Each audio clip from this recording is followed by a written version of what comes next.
मेरा पूरा मूड है क्लास लेने का, यहाँ तो मुझे समझ में नहीं आता है क्या होता है। ठीक है, हर क्लास में टाइमली मैं पहुंच जाती हूँ, 2-4 मिनट तो इन लोग ये ऐप ही खा जाता है। चलो हम लोग प्रोनाउन का डाउट्स, बेटा एक काम करो, आप लोग थोड़ा देर के लिए रुक जाओ। प्रोनाउन का डाउट्स मैं थोड़ा सा प्रेपोजिशन और आगे बढ़ जाऊं, उसके बाद आप लोग प्रोनाउन का डाउट्स दे देना, ठीक है? थोड़ा सा रुक जाओ। आप तो ठीक है ना? कनेक्शन देखो तो सब कुछ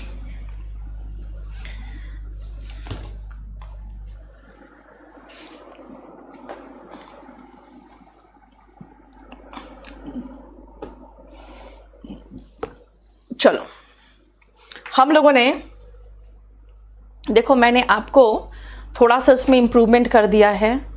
एक तो जो आपके सेंटेंसेस थे ना, उसमें उस दिन जो मैंने पढ़ाया था वो सब हटा दिया। इसमें से जो 42 से लेकर 50 तक के सेंटेंसेस थोड़े अलग थे, उसमें होम वगैरह था, वो हटा के मैंने दूसरे सेंटेंसेस डाल दिए हैं, ठीक है ना? उसके बाद इसके एग्जाम्पल्स उस दिन मैंने लिखा के करवाए थे, वो सारा एग्जाम्पल्स इसमें मैंने डाल दिया है, देख लो, ठीक है? सारे एग्जाम्पल्स भी डाल दिए हैं, आप लोग एक बार चेक कर लेना।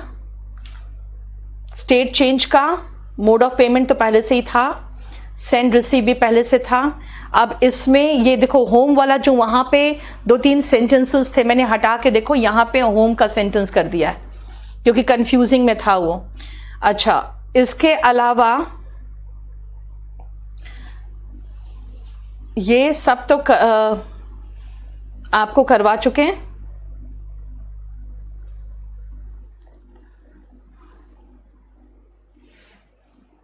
और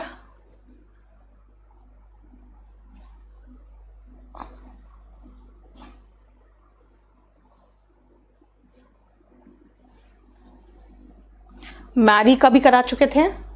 अब बफरिंग क्या है यार करिश्मा?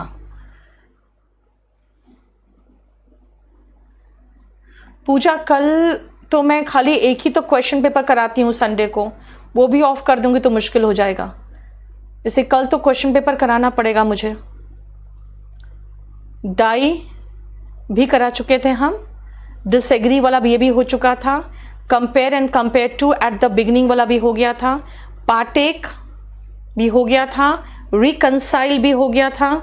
और एक आपको मैं दिखा दूं,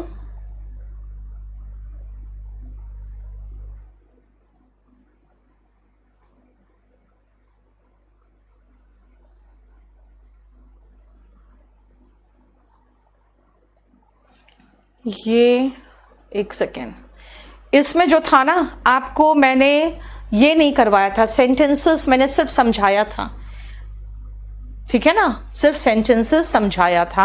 आप देखो इसके सेंटेंसेस भी मैंने बना दिए हैं, मीनिंग तो लिख ही दिया है, सेंटेंस भी बना दिया है साथ में, इसीलिए इसका पूरा कंप्लीट सेंटेंस बना दिया क्लास में। उसमें जो पिछला वाला शीट में नहीं होगा, इसमें सारे कंप्लीट मैंने उसके सेंटेंसेस बना दिए फ्रेज प्रेपोजिशन के, देख लो, ठीक है? आप लोग एक बार फ्रेज प्रेपोजिशन का सेंटेंस भी देख लेना। यहां तक मैंने पूरा कंप्लीट यहां तक करा दिया है, देखो ये मैंने आपको करवाया था, है ना?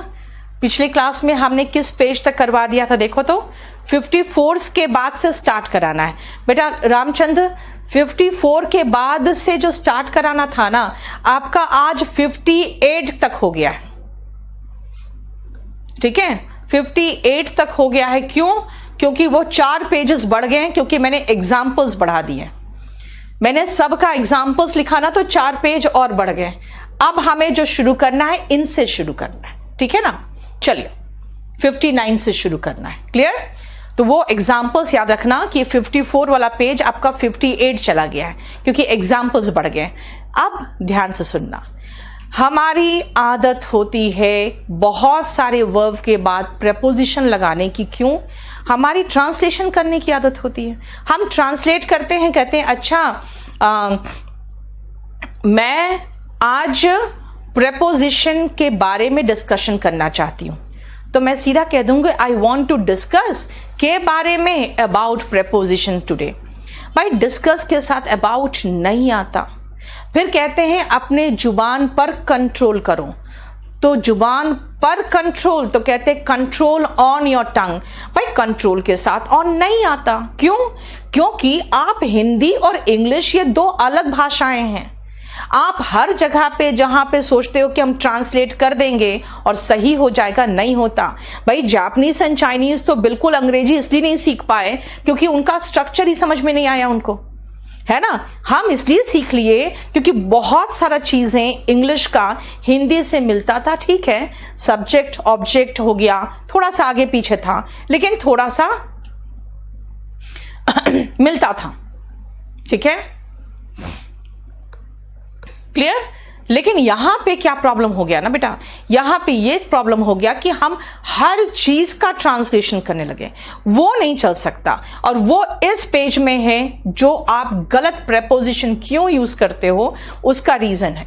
We use preposition with certain verbs just because we are habitual of translating them. हमारी आदत होती है कुछ प्रेपोजिशंस इस्तेमाल करने की, क्योंकि हमारी आदत होती है ट्रांसलेट करने की। ठीक है, और इनके साथ प्रेपोजिशन नहीं आएगा, खासकर जब ये एक्टिव वॉइस में हो तब। ठीक है,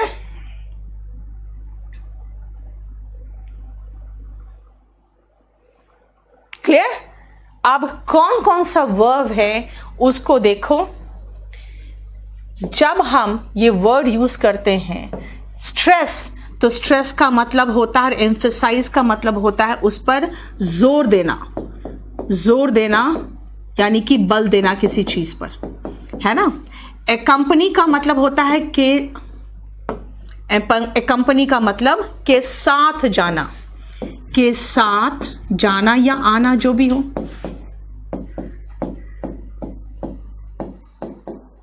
ठीक है, कंप्राइज का मतलब होता है से बना होना। ध्यान से समझते जाओ।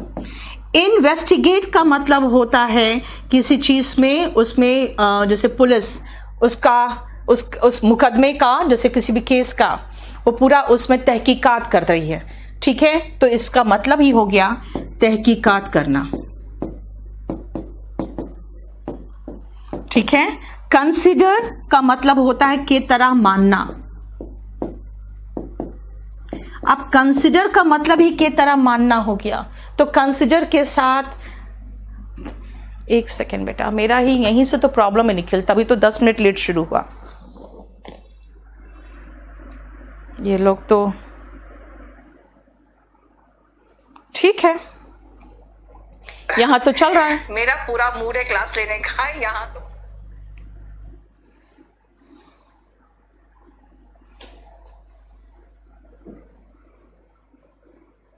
अंकुश बिल्कुल चल रहा है, कोई इश्यू नहीं है।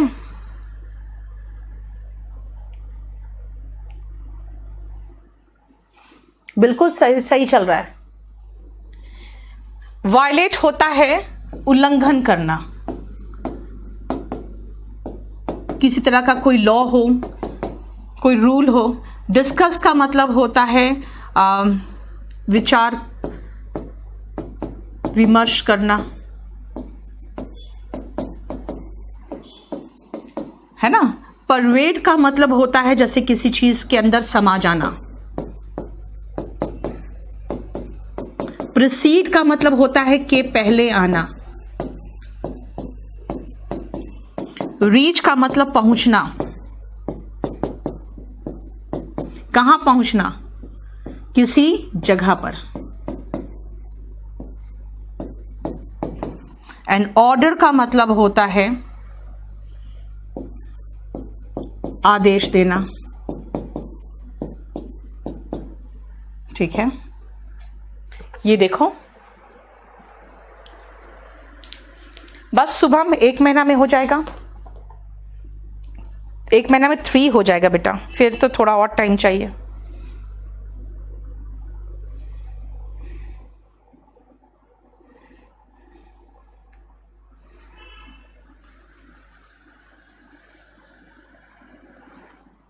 ओके अंकुश, पता नहीं बेटा, मेरा तो ठीक चलने लगा है, उस समय थोड़ा इश्यू था बस। ये सारा मीनिंग मैंने इसलिए लिखवाया क्योंकि ये मीनिंग के चक्कर में जैसे से बना होना, तो कंप्राइज के साथ लोग ऑफ लगा देते, सोचते से के लिए ऑफ लगाना है, ऐसा नहीं है। ठीक है, तो ये वर्ब्स के ये सारे वर्ब्स हैं और इनके साथ प्रेपोजिशन नहीं आएगा। अगर ये वाक्य और खासकर एक्टिव वॉइस में होना तो प्रेपोजिशन इनके साथ नहीं आएगा। अब चलो जरा आप और देख लो और कौन कौन सा वर्ब है। टेल का मतलब कहना, डिमांड का मतलब मांग रखना, कंट्रोल का मतलब काबू करना, डिस्क्राइब मतलब वर्णन करना, रिडिक्यूल का मतलब मजाक उड़ाना। ठीक है, सक्सीड मतलब के बाद आना। बेटा सक्सीड का मतलब सफल होना नहीं है, यहां पे के बाद आना। प्रोसीड का उल्टा, इसका मतलब ऑपोजिट ऑफ प्रोसीड। यहां पे ये मीनिंग निकलना चाहिए, तभी हम कोई प्रेपोजिशन नहीं निकालेंगे। ठीक है, देन टेल मीन्स बहुत आसान वर्ड है। Demand is to ask for. अब वो इंग्लिश का रुक जाओ, इंग्लिश का तो मुझे इसको समझाना पड़ेगा आपको इंग्लिश में भी। इन्वेड का मतलब घुसपैठ करना, रेसिस्ट मतलब रोकना, उसका प्रतिरोध करना, अटैक का मतलब आक्रमण करना,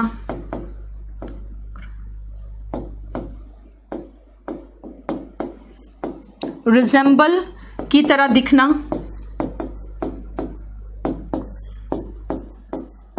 अभी जो इंग्लिश मीडियम वाले, all students who are from English medium background, please wait for you, I will do another way, I will explain all these things in some other way. Enter का मतलब अंदर आना, एस्च्यू मतलब जान बूझकर कुछ करने से बचना,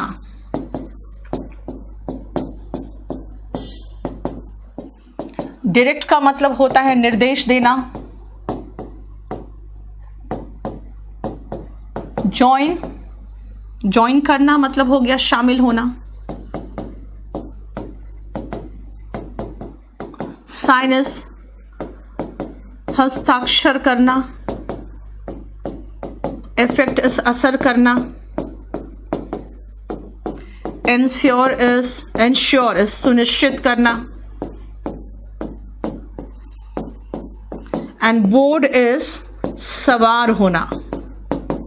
अब सबसे पहले मीनिंग देखो, and all those people who are from English medium wait. Successor जो आगे आता है बेटा वो भी होता है।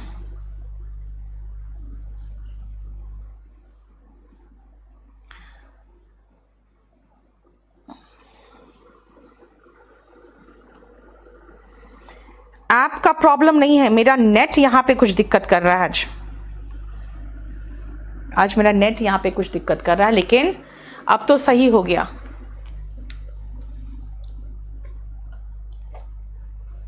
राहुल के तरफ से गिफ्ट देना, के तरफ से के लिए फ्रॉम राहुल साइड हो जाएगा, ऑन बिहाफ ऑफ हो जाएगा। I have come on behalf of Rahul, this gift is on behalf of Rahul. Preposition चल रहा है परवेज, अब इतने दिनों से चल रहा है, अभी पूछ रहे हो। ये मैंने सिर्फ हिंदी में मीनिंग लिखवाया आपको, देखो ध्यान से।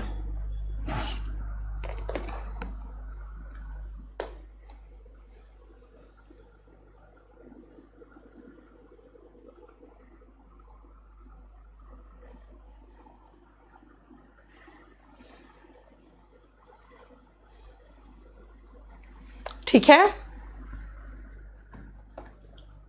हाँ 10 मिनट बाद चालू हुआ है रोशन, क्योंकि प्रॉब्लम था यहां पे कुछ, इसीलिए 10 मिनट लग गया था चालू करने में। नाउ अब मैं आपको समझाना चाहती हूं, इंग्लिश मीडियम वाले सुनना, क्यों प्रेपोजिशन हम, एस्च्यू का मतलब होता है बेटा कोई चीज जानबूझ कर करने से बचना। ठीक है, अब सुनो,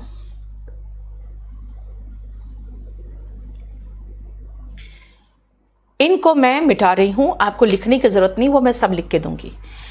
accompanied के साथ जनरली स्टूडेंट्स विथ लगा देते हैं। क्यों लगा देते हैं उसका ध्यान से सुनना। क्यों, उनकी क्या आदत होती है वो देखो। पहले मैंने कहा accompany के साथ कोई preposition नहीं आता है। क्यों नहीं आता है और क्यों लगाते हो आप लोग? क्योंकि आप सोचते हो कि come with means accompany। भाई कम विथ मीन्स accompany है, तो फिर accompany के साथ विथ नहीं आना चाहिए ना। ये गलती आप करते हो, राइट। इसका मतलब है कि अगर हम कहे accompanied, कुछ क्यों नहीं आएगा, क्योंकि अगर मैं एक्सप्लेनेशन लिखूं तो कम विथ का मीनिंग होता है accompany। इसका मतलब है कुछ लोग सोचते हैं कम विथ यानी accompany विथ। भाई कम विथ अगर accompany है तो accompany के साथ विथ लगाओगे तो सुपरफ्लुअस नहीं होगा, खुद सोचो, है ना। यू मस्ट कंट्रोल, ध्यान रखना सेकंड में, यहां पे सेकंड में ये जो कंट्रोल वर्ड है ना, ये वर्ब है। अगर ये नाउन होता तो चलता। आपको अपने बच्चों पर कंट्रोल होना चाहिए, है ना। अपने बच्चे के ऊपर आप पर आपका नियंत्रण होना चाहिए। तो हम सोचते हैं के पर नियंत्रण होना, पर नियंत्रण होना इज कंट्रोल। इसे कंट्रोल का मतलब ऑन इसके साथ इसलिए नहीं आता क्योंकि इसका मीनिंग क्या है, इसका मीनिंग ही निकलता है पर नियंत्रण होना। पर नियंत्रण होना इज इक्वल टू कंट्रोल। इसका इसीलिए कंट्रोल के साथ कुछ नहीं आएगा। क्यों? क्योंकि यहां पे ये वर्ब है, मस्ट मॉडल है, मॉडल के बाद तो वर्ब आता है, वर्ब के बाद देखो कुछ नहीं आएगा। कितनी बातें लिखते रहते हो तुम लोग यार। शीट 60 में सेकंड क्वेश्चन रिपीट करना, अभी तो कर ही रहे हैं। विकास, ये मेघना रुक जा बेटा, क्रम भी हो सकता है, नहीं वो ऑर्डर यहां पे नहीं बेटा, यहां पे जो मीनिंग निकल रहा है वो बता रही हूं मैं विकास। क्लियर? अब जो इंग्लिश में मीनिंग है बेटा उसमें मैं यहां लिखते जा रही हूं। Have some control. अब देखो ध्यान से, यहां हैव वर्ब है, यहां पर हैव वर्ब है। अगर हैव यहां पे वर्ब है तो कंट्रोल यहां पे नाउन है, क्योंकि सम का मतलब हो गया कुछ। सम बुक्स, तो बुक्स क्या है, बुक्स तो नाउन है ना। तो सम कंट्रोल। अब यहां थर्ड पॉइंट पे ध्यान देना, क्या होगा यहां पे जब कंट्रोल नाउन है ना तब उसके साथ ऑन चलेगा, क्योंकि मैं कह रही हूं कुछ कंट्रोल बच्चों पर रखो। Have some control on your children, यानी कंट्रोल आपको देखना पड़ेगा क्या है, कंट्रोल का मीनिंग क्या है। कंट्रोल नाउन है कि वर्ब है? अगर कंट्रोल वर्ब है तब तो उसके साथ कोई प्रेपोजिशन नहीं आएगा, लेकिन अगर कंट्रोल नाउन है तो उसके साथ प्रेपोजिशन लगाना पड़ेगा। इसीलिए कई बार इसकी नेक्स्ट स्टेप वही है कि आप जब चेंज करते हो ना पार्ट ऑफ स्पीच तो प्रेपोजिशन भी चेंज होता है, ठीक है। फिर आगे देखो, समझा रही हूं मैं। स्ट्रेस और एम्फसाइज, कहते हैं ना पर जोर दो, तो हम लोग ये सोचते हैं पर, फोर्थ का एक्सप्लेनेशन सुनो, पर जोर देना। भाई किसी चीज पर जोर देना इज एम्फसाइज या स्ट्रेस। अब एम्फसाइज का मतलब ही है पर जोर देना, स्ट्रेस का मतलब ही है पर जोर देना। अब जब पर जोर देना हो ही गया तो इसके साथ ऑन लगाने की तो जरूरत ही नहीं है, इनके साथ ऑन लगाने की जरूरत ही नहीं है। ही स्ट्रेस्ड या emphasized the use of generic medicine, जो जेनेरिक मेडिसिन है उस पर उसने एम्फसाइज किया। अब याद रखना एम्फसाइज वर्ब है, स्ट्रेस वर्ब है, ठीक है। एम्फसाइज और स्ट्रेस वर्ब है। 3 में नाउन कैसे हुआ बेटा? इसीलिए क्योंकि आगे हैव वर्ब था, और सम के बाद क्या आता है? सम बुक्स, सम के बाद तो नाउन आता है ना। आदर्श वॉल्यूम 1 वॉल्यूम 2 दोनों का पूरा वोकैब कर लोगे, सारे एग्जाम कवर्ड है, ठीक है। वॉल्यूम 1 में जितने वोकैब मुझे लगा नहीं दे पाई मैं, वॉल्यूम 2 में दिया। शुरू में 9 मैंने स्टोरीज दी हैं, जिसमें वॉल्यूम 2 में उसमें 500 सुपर वोकैब तो उसी में है। 3 को एक्सप्लेन अगेन, शीट 60 का 3 नंबर बताया तो था मैंने आपको कि कुछ कंट्रोल रखो। हैव यहां पर वर्ब है, सम के बाद नाउन आता है, मैंने बताया था आप लोग को, ठीक है। क्या बताया था कि जितने डिटर्मिनर्स होते हैं उसके बाद नाउन आता है, ठीक है। नेक्स्ट आओ 4th में, हाँ कंट्रोल के बाद फिक्स है बेटा, ये चीज आपको याद रखना पड़ेगा। अब आओ नेक्स्ट पॉइंट पे, स्ट्रेस। बेटा स्ट्रेस नाउन भी है, कैसे पता नाउन है? यहीं पर तो वर्ब आ गया, लेड, तो वर्ब के बाद ऑब्जेक्ट होगा ना, ये नाउन है। यानी 5th में ये कहेंगे हम कि अगर स्ट्रेस, क्योंकि एम्फेसाइज का नाउन फॉर्म तो एम्फेसिस होता है, स्ट्रेस ही है जो आपको चकमा देगा। क्यों? स्ट्रेस वर्ब भी है और स्ट्रेस, रुक जाओ ना देव, क्यों आगे आगे पूछते रहते हो, रुको तो थोड़ा सा। स्ट्रेस का मतलब होता है नाउन, और नाउन के साथ अगर नाउन है, कैसे पता नाउन है? भाई वर्ब है ना लेड, तो स्ट्रेस तो नाउन है, ठीक है। स्ट्रेस नाउन है, उसके साथ क्या आएगा? ऑन आएगा।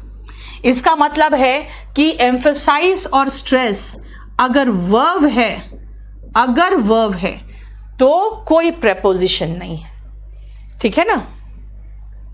आप कहोगे मैम स्ट्रेस है, अगर एम्फसाइज होता तो बेटा इसका एम्फसाइज का जो स्ट्रक्चर है ना, सॉरी एम्फसाइज का जो नाउन फॉर्म है वो है एम्फेसिस। एम्फसाइज फिर नहीं है, फिर एम्फेसिस है। आप चाहो तो एम्फेसिस भी लगा सकते हो। यहां पे ऑन आ रहा है, क्यों? क्योंकि यहां पे नाउन हो, स्ट्रेस का या नाउन बात कर रहे हो हम एम्फेसिस का, दोनों नाउन है। यानी कंट्रोल अगर नाउन है तो ऑन आएगा, स्ट्रेस अगर नाउन है तो ऑन आएगा, कंट्रोल अगर वर्ब है तो कोई प्रेपोजिशन नहीं आएगा, है ना। क्लियर? सम एडजेक्टिव है विकास, मैंने कहा था डिटर्मिनर्स, सम क्या बॉय, वन क्या गर्ल, है ना, ए एन क्या, ये आपको नाउन में तो पढ़े ही होगे, ठीक है। नेक्स्ट आओ, आई विल डिस्कस के साथ कोई प्रेपोजिशन नहीं आता। क्यों? हमें लगता है कि बारे में विमर्श करना, तो के बारे के लिए हम अबाउट लगा देते हैं। डिस्कस के साथ अबाउट जैसा कोई प्रेपोजिशन नहीं आएगा, इसीलिए 6 नंबर में मैं लिख देती हूं, डिस्कस के साथ अबाउट या ऑन जैसा प्रेपोजिशन नहीं आएगा। डिस्कस के साथ अबाउट या ऑन जैसा प्रेपोजिशन नहीं आता। क्यों नहीं आता? क्योंकि हमारी जो आदत होती है ना हिंदी मीडियम वाली कि सब चीज का ट्रांसलेशन करने का, वो गलत हो जाता है।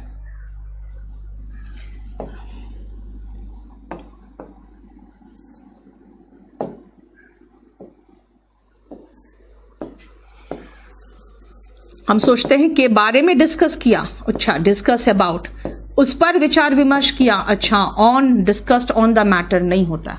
आई डिस्कस्ड विथ यू तो चलेगा। स्ट्रेस के बाद फिक्स ऑन तब है बेटा जब स्ट्रेस कोई नाउन के रूप में इस्तेमाल हो रहा। 5th का मीनिंग, उसने कहा कि जेनरिक मेडिसिन, जानते हो जेनरिक मेडिसिन होते हैं ना जो दाम में कम होते हैं, तो कुछ डॉक्टर्स होते हैं आजकल जेनरिक मेडिसिन लिख रहे हैं। हाँ वही तो सुपरफ्लोअस का केस है अनुष्का, वही तो चीज बताना चाह रही हूं मैं। The police investigated the matter, कुछ नहीं, अच्छा sorry, and will describe dash the consequence. Discuss और डिस्क्राइब, ये ध्यान रखना कि इस केस में